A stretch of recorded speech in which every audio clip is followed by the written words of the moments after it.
শাকিল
আমরা এটাকে অতি শীঘ্রই পাবলিক টয়লেট হিসেবে ঘোষণা করবো।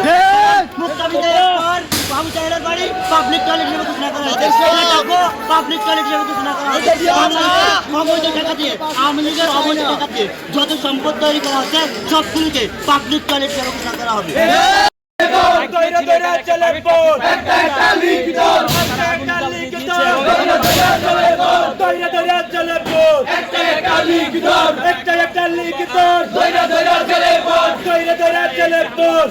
একটা লিগ